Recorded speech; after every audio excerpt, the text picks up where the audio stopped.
Hi, beauties. I'm Macy. I support helping professionals to clear their mental clutter and align with their values using a CBT framework. And I'm going to talk a little bit about denial.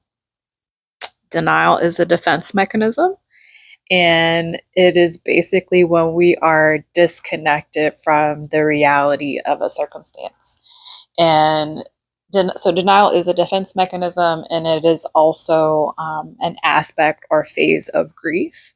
And so it can be experienced in lots of different ways or contexts. So experience of it is broad. Okay.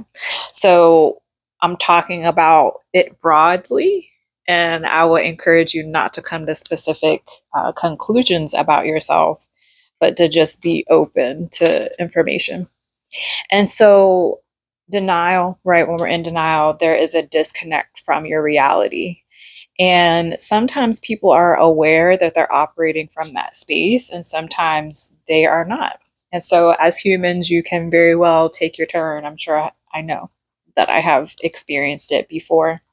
And so, emotion is not good or bad, it's information. And the more that you take stock of those instances, take stock of your circumstance, the more you are able to move towards change, wholeness, wellness, healing in your life.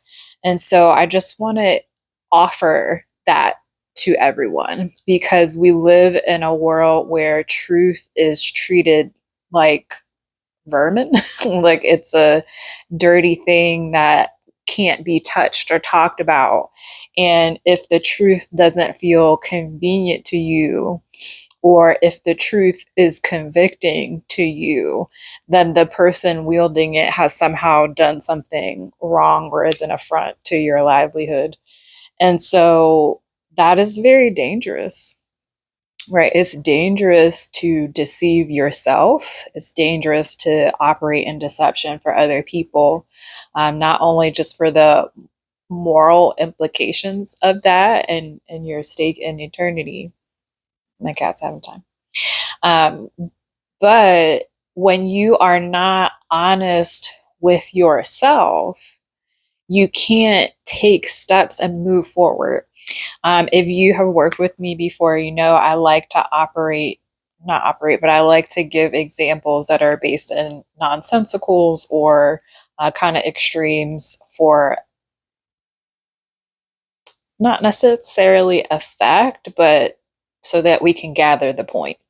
And so the point that I'm going to use is, or the example rather, is let's imagine that you have a toe, or no, you're doing work and you cut off your finger. Okay. So in the first scenario, finger gets cut off, you put it in a bag of ice, you go to the emergency room. My finger got cut off, I need help, right? Okay. Second scenario, your finger gets cut off, you wrap it in a bandage, and that's it. Next day or a few hours later, you go to get treatment.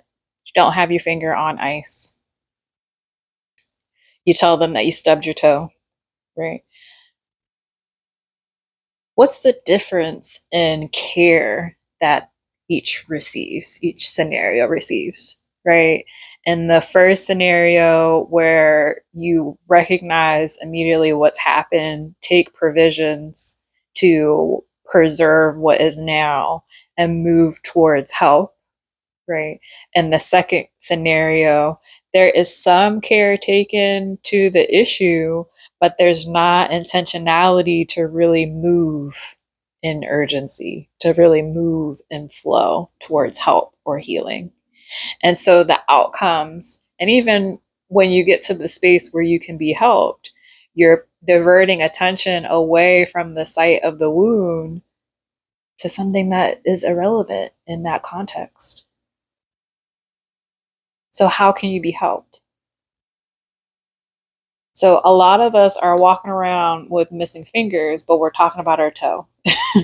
And we need to get to a space if you want to operate from a space of wholeness. If you want to remain in your denial, you're welcome to do that, right? Each person has agency and freedom of choice. So my goal is just to present options, because I know what it's like to not feel like you have any, and having more insight and awareness about things, I like to pay it forward.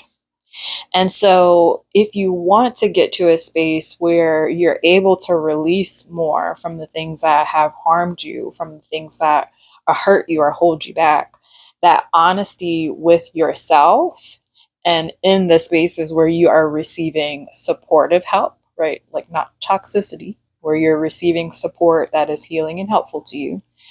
It is important that you are being honest so that your actual problem can be solved for. Because if your finger is missing, but you're only talking about your toe, you cannot be helped. So I pray that this resonates with you. I pray that you receive what you need of it, and that the truth sinks in for you, and that you would not be frustrated by any conviction you may experience, but that you would allow it to move you forward. Because even though the truth is not always comfortable, revelation of it and acceptance in it helps you move forward. If you have a question or a comment, please leave it below. See you soon.